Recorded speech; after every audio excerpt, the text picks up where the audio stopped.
We say we want the real, but then we treat people like menu items, putting in orders on their persona. We want our pop stars to be relatable and our public figures to always have the right words to say. We build them up, then tear them down the moment they slip. We want perfection wearing the mask of authenticity. Maybe it's time for us to stop ordering humans like lattes and maybe just let people be people. That's why tonight I've invited over a guest who isn't waiting for permission to reclaim her right to be figuring it out. Music artist Raveena. She moves through life's messiness with her audience, using music, meditation, and ritual to heal not just herself, but her listeners. Over nervous system soothing saffron lattes, we're talking about what it means to learn to love our full humanity, not just the highs or the digitally curated perfection.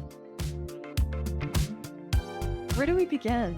It's such a relief to sit here and know that I don't have to perform. I know. What was that? Oh, it was just a piece of tape. Oh, both of us like, is it a sign? I know. I'm dead. Both of us really were like, it's a sign from God. It's literally a piece of tape. That's so embarrassing. You know what? Maybe it's about not taping our mouths shut and just being...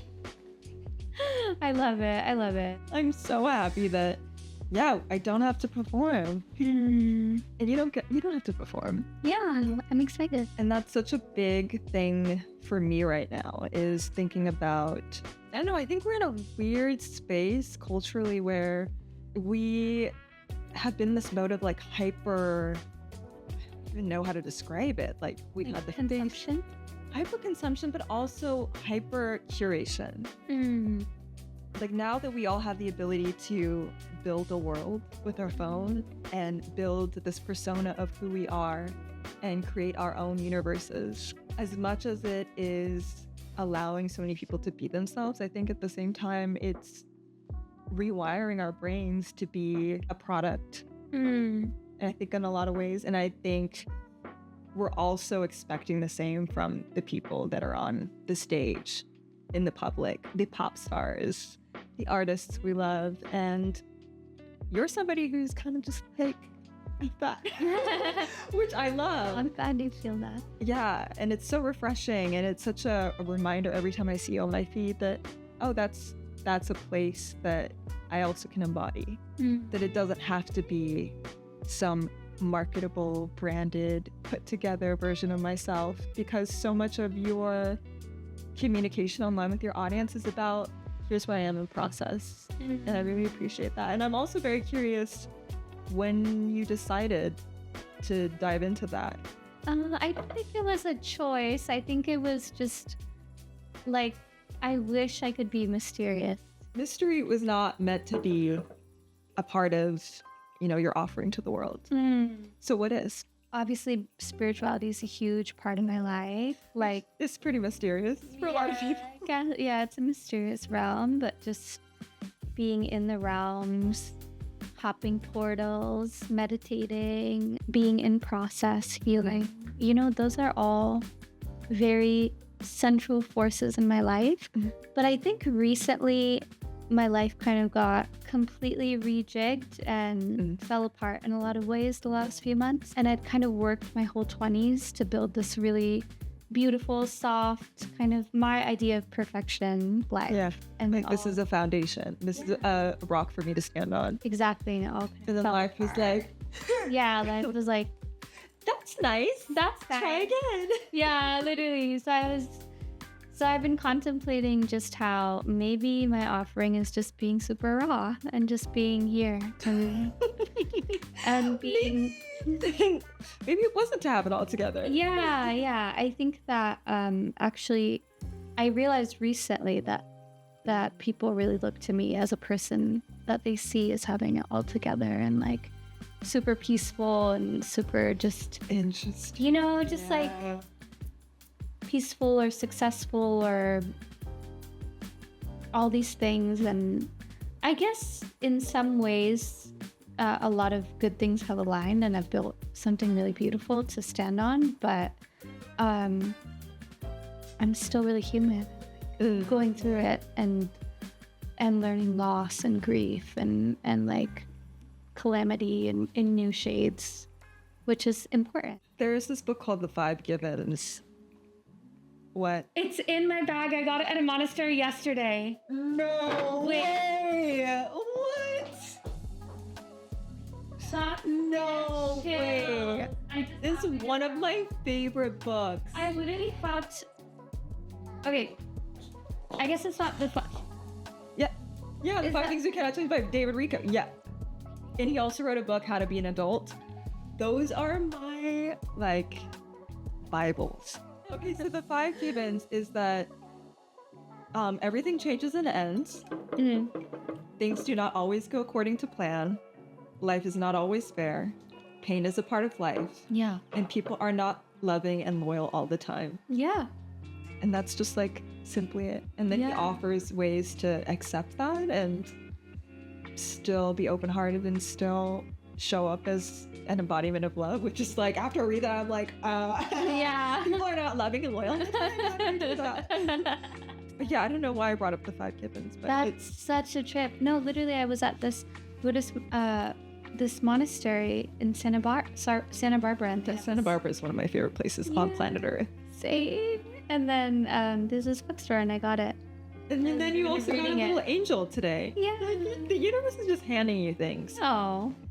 Nobody is immune to the 5 givens of life. And I think that we've always done it with celebrity, with public figures, with people we watch on our phones. We think, oh, because I don't know what the psychology is of because someone has a screen, like a camera in front of their face, but suddenly they're not fully human. Well, I think we're more invested in the world that they've built and like the picture of them than their everyday, you know? Like we can't know their everyday. Right. We only know the picture. Yeah. So when you're attached to an image of somebody, you know? So I saw, I think it was the Billboard clip of you, and you were talking about how for your process in art, you realized that devotion and dedication was a big part of that. So I'm coming to you like, tell me, what's the secret? What's the secret? Because I'm just getting to the space where I realize that I need to. Yeah. Need to have that home base, that routine, that ritual. And it seems like that's been so much of what you do. You did a meditation on tour, on all the tour stops.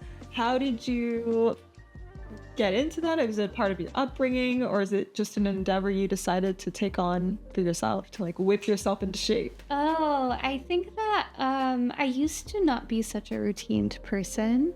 But I think that because I found this career really ungrounding in that like people's opinions of you constantly change, like the nature of opportunities go flux and change, your creativity waxes and wanes, and sometimes you're so in it and then sometimes you need time off. Like there's so much change constantly happening in this work, and you're constantly like thrown into just new challenges and like new sides of yourself that you didn't know, and so much trouble. So I think like that routine helped me find just like something to grow with every day. And I think that's the beautiful part of a routine like meditation, or a routine of even just practicing music, you know, like I think that it could be looked at as monotony, or it could be looked at as like I get to examine how I show up in this thing every day, you know? And like how that changes when like my life is always in flux and always changing, and my moods are always changing. Really cool. It's something that meditation has unlocked for you recently. I think it's been interesting being in a space of a lot of grief and depression after a long time. Like I haven't experienced that in maybe years, you know? Like I was in like the happiest place in my life for a couple of years. So it's been interesting holding meditation in that. And I think that lately it's just been myself. Like it's been like the only way I'm surviving all of this with some kind of grace. And I think that it's teaching me like just how much all relates back to the nervous system. Like meditation is the best way to like get your nervous system really calm, but like when you're in crisis, it's much harder to even like allow yourself to sit. Yeah, like your heart is just like already out of your chest, so it's hard to like call it back. Versus when life is never fully grasp that. Like, people talk about it all the time, and I'm no stranger to anxiety and panic attacks. Yeah. But it wasn't until the fires, and then there were other things that were happening in my life before that I was trying to process, like 2024 in general. Just coming to a space where I felt like I was becoming more in alignment with what I felt mattered to me, and being vocal about it. Yeah. Came with a lot. There was a cost to that. Yeah. And so I think that I like shoved that aside just to keep going. Like, we have to survive. We have to, push forward. We have to make things. We have to be a business. And then with the fires, that was when the level of like ungroundedness became so palpable. I started to disassociate. Like unmanageable. It was unmanageable, where I would be driving and I'm like, I was terrified. I mean, it was such a collectively terrifying experience. Yeah. I've never experienced anything like that. Like, that was insane. And I think it's crazy that like everything is kind of back to normal, while like all of us are living with like one of the worst crises we've all experienced. Yeah. On top, and it compounded other crises that we all individually were going through. Exactly. So tell me about this tension of being, would you say you're currently in the space of depression? Mm-hmm, for sure. And then you have this massive tour. I know, it's so wild. Talk about the tension of the opposites of that. The public blossoming, and then what feels like, I don't want to say the withering, but there's like a energetic sense of inward folding. Yeah. People hold you to such high expectations, and expect you to act and speak and like perform in a certain way at a really high level, and like at a really like calm level all the time, because of the brand that's been built up too. How I'm dealing with it is just knowing that it's gonna come to an end. Like, at a point I will be able to rest. Yeah. At a point I will be able to just like understand the intensity of this experience, because even like when I talk to my managers, that your peace comes from knowing that at some point you will be able to look back and understand like the meaning in this experience. Yeah, exactly. And knowing that also when things dramatically end and when dramatic changes happen, that's always when you get like the best miracles. So I have this card deck, and I like to pull it personally just as my meditative practice.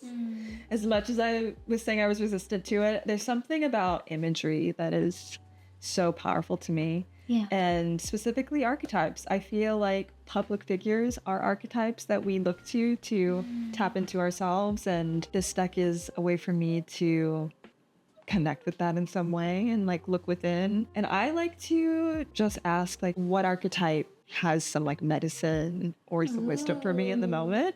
Do you have the oracle deck? I do. I work with the Green Witches oracle deck. I think that's I've seen that one. Yeah. I feel like that. Okay, so how should we work with this one? Should we set an intention, have a question, or? I think we should ask something about public roles, because we've been discussing that. Okay, so what's the archetype? Ooh. The desert. Interesting. What does that feel like? Do you have the book with it? I do. Okay. Oh, damn, that's a big book. The desert leaves us disoriented, desperate for direction, grasping for meaning, longing for solid ground. For endless miles, we are confronted with the lack of clarity and existential dread. We are thirsty, hungry, pleading with life to get back to normal, to become animated by the simple pleasantries of day-to-day life. The desert offers no such comfort, and all must pass through it. If you can embrace the discomfort of the desert, knowing you will someday reach water again, you can tap into the potent energy of the landscape. Its lights are blindingly bright, and its darks terrifyingly deep, which makes for unbridled creativity and clairvoyant visions.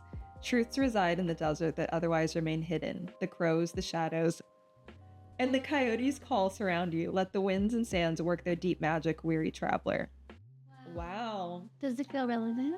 Yeah, when in the throes of the desert, contemplate the following. You are not alone. You have more supplies with you than you think, and water is very near. Wow. Yeah, for sure. Miracles coming.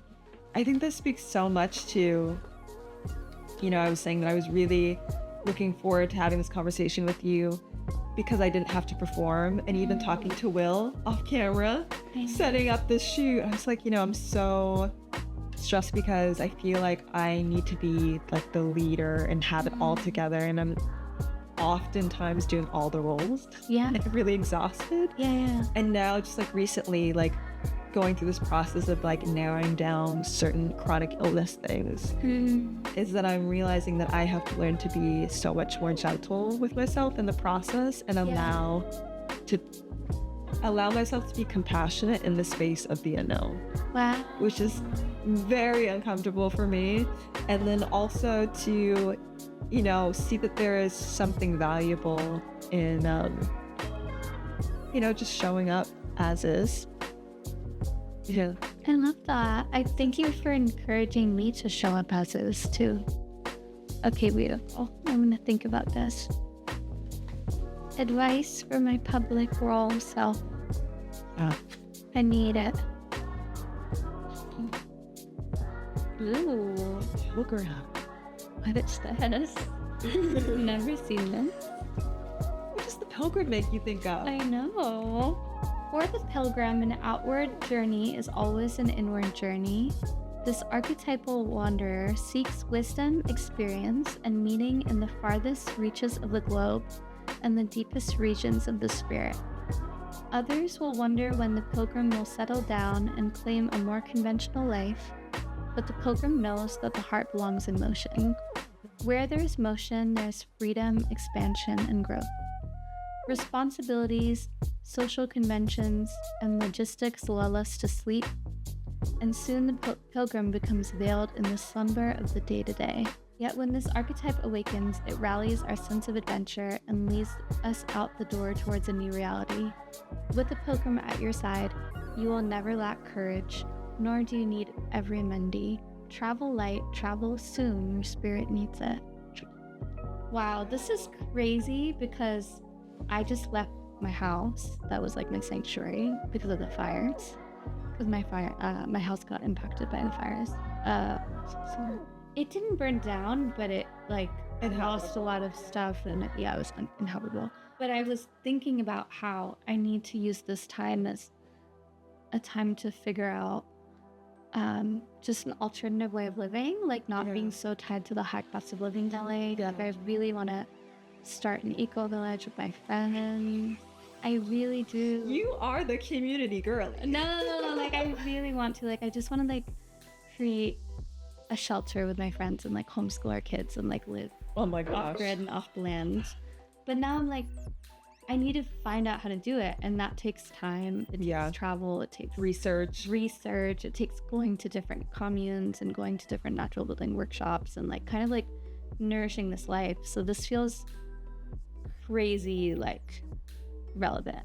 I love how when we asked the question about the public figure angle, that this was the I know it's interesting. It was more about the inward journey. I mean, I can see this being a very public documented experience. God, maybe. Oh my goodness. Be cool. But yeah, I'm ready to leave society. Where do you want to go? I just want to live in a really alternative way in the future. I don't want to. Do you want to continue to do music, or do you feel like your role would shift? I don't know. Music is always going to be a part of me. It's never not. But I'm interested in maybe it taking on more of a role studying music, just being slower with it, So I don't want to name what my relationship to music will be, because who knows. But I do know that I want to live a life that's just a bit more with my hands, more with nature. Because I find that even though I'm a musician and an artist, I'm getting so pulled away from working with the body and working with the soul, which is what I want to actually do, So my wildest question for you, speaking of tech, what's something you used to believe you had to hide in order to be respected, but now that you lead with it? Ooh, in order that I had to hide in order to be respected. that I have to hide. I don't know if there's anything else. You're the bulletproof guest on this. No. Maybe it's just like, For how radically open you are, is there anything that is still like an encrypted file for you?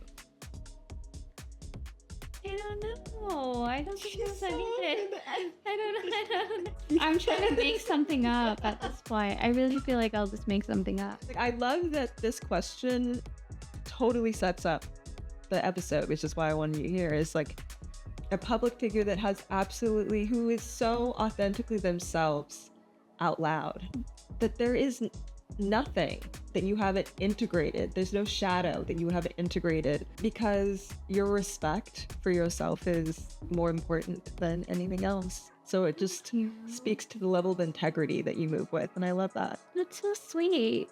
Yeah, I just think that it's important to have self-love as a public figure. Like, I think that you'll have moments.